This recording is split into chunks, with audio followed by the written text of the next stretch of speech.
नमस्कार साथियों, कैसे हैं आप सब। आशा करते हैं आप सभी अच्छे से होंगे, स्वस्थ होंगे। फाइनली दोस्तों, बिहार डीएलएड एडमिशन सत्र 2023 से 25 में नामांकन हेतु प्रवेश परीक्षा का आयोजन किया जाना है। इसको लेकर परीक्षा पैटर्न और सिलेबस में कई अहम बदलाव किए गए हैं, तो वो सारी जानकारी इससे पहले वाले वीडियो में हम आपको दे चुके हैं। हालांकि न्यूज़पेपर के माध्यम से प्रकाशित की गई है, तो इसमें क्या कुछ कहा गया है उसको देख लेते हैं। तो जैसा कि देख सकते हैं, यह हिंदुस्तान न्यूज़पेपर कटिंग है। हालांकि इससे पहले बहुत सारे मांगे हम लोगों की चली थी, तो उन मुद्दों को ये नहीं उठाया था। जब बदलाव हुई है तो उन मुद्दों को यहाँ पर ये उठाया है। तो यहाँ पर देखेंगे, शिक्षा विभाग ने कई बड़े बदलाव किए हैं। निगेटिव मार्किंग अब नहीं होगी प्रवेश परीक्षा में, जैसे कि बीएड के प्रवेश परीक्षा में निगेटिव मार्किंग नहीं है, उसी तरीके से अब यहाँ भी आपको निगेटिव मार्किंग देखने को नहीं मिलेगा। राज्य सरकार ने इस व्यवस्था को ख़त्म कर दिया है। इसके साथ ही मौजूदा अंक व्यवस्था को भी बदल दिया है। वहीं अब जो है 2.5 घंटे की परीक्षा में 150 प्रश्न की जगह मात्र 120 प्रश्न पूछे जाएंगे, यानी कि समय तो आपका वहीं रहेगा, लेकिन प्रश्नों की संख्या घटा दी गई है। पहले यहाँ पर एक प्रश्न के लिए 3 अंक निर्धारित था, तो 450 अंकों की यह परीक्षा होती थी।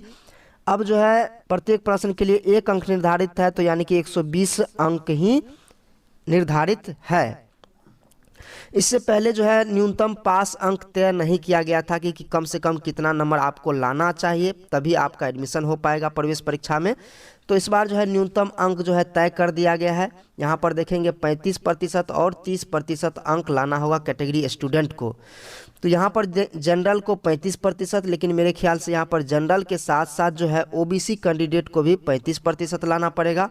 और आरक्षित कैंडिडेट जो हैं, जैसे कि एससी, एसटी और दिव्यांग कैंडिडेट, उनको यहाँ पर 30% अंक लाना होगा प्रवेश परीक्षा में, तभी आपका एडमिशन हो पाएगा।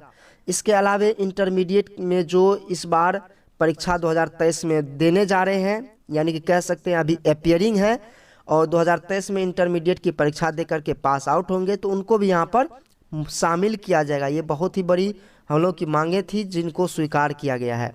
इसके अलावा दोस्तों, यहाँ पर जो एक और बहुत बड़ी बदलाव है उसके बारे में बात कर लेते हैं। यहाँ पर देखेंगे तो तीसरे राउंड के बाद खत्म होगी सीटों की बाध्यता।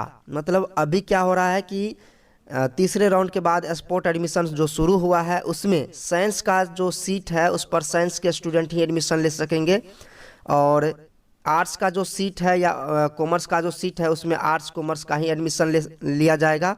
उर्दू का जो सीट है उसमें उर्दू का ही अभ्यर्थी एडमिशन लेंगे। लेकिन उस बाध्यता को यहाँ पर कहा गया है कि समाप्त कर दी गई है। शिक्षा विभाग ने अहम बदलाव किया है। इसमें तीसरे राउंड के बाद जो सीटें बच जाएगी उसकी बाध्यता समाप्त कर दी गई है। इस समय कुल आवंटित सीटों का 50% विज्ञान के लिए और 50% आर्ट्स और कॉमर्स संकाय के लिए आरक्षित है। लेकिन नई व्यवस्था में नामांकन के तीसरे राउंड के बाद रिक्त जो सीटें बच जाएगी, उन सीटों पर किसी भी संकाय के अभ्यर्थी का नामांकन हो सकेगा। तो इसमें स्टूडेंट को कहीं ना कहीं लाभ भी है और कहीं ना कहीं कहे तो हानि भी है। मतलब अगर साइंस का सीट है तो साइंस के ही स्टूडेंट को आप नामांकन लीजिए, चाहे वो किसी भी कैटेगरी के सीट हो, लेकिन साइंस का सीट है तो साइंस के ही स्टूडेंट का नामांकन होना चाहिए। हालांकि यहाँ पर कह दिया गया है कि किसी भी कैटेगरी के स्टूडेंट हैं उनका नामांकन हो सकेगा, किसी भी संकाय के अभ्यर्थी नामांकन ले सकेगा जो अपनी कोटि में शेष बचेंगे। ठीक है, अपने कोटि में मान लीजिए कि अगर जो है साइंस आर्ट्स कॉमर्स मिलाकर जो है मान लीजिए ईबीसी में 10 सीट बच गया, तो ईबीसी कैंडिडेट ही यहाँ पर एडमिशन लेंगे, ऐसा कहा गया है। यह निर्णय 2022-24 सत्र से लागू माना जाएगा। हालांकि कई कॉलेज में लागू किया गया, कई कॉलेज में लागू नहीं किया गया। किसी स्टूडेंट को पता भी नहीं चला, हमें खुद जो है ये चीज़ें पता नहीं चल पाया, क्योंकि कुछ कॉलेज में ऐसा हुआ है कि सीटें बच गई साइंस में, तो वहाँ पर उर्दू को प्राथमिकता दे करके उसको उर्दू से भर दिया गया।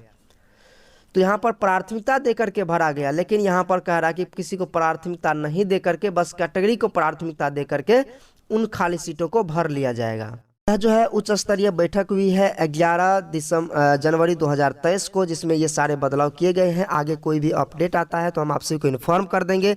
साथ ही साथ दोस्तों, आप सभी से रिक्वेस्ट है, आप सभी जो है हमारे व्हाट्सएप ग्रुप और टेलीग्राम ग्रुप को जरूर ज्वाइन कर लीजिए। और यहाँ पर आप सभी देखेंगे ये मुख्यमंत्री महोदय जी को आपको क्या करना है, पत्र लिखना है, जिसमें निजी टीचर ट्रेनिंग कॉलेजों का शुल्क जो है निर्धारण करने के संबंध में लेटर लिखा गया है।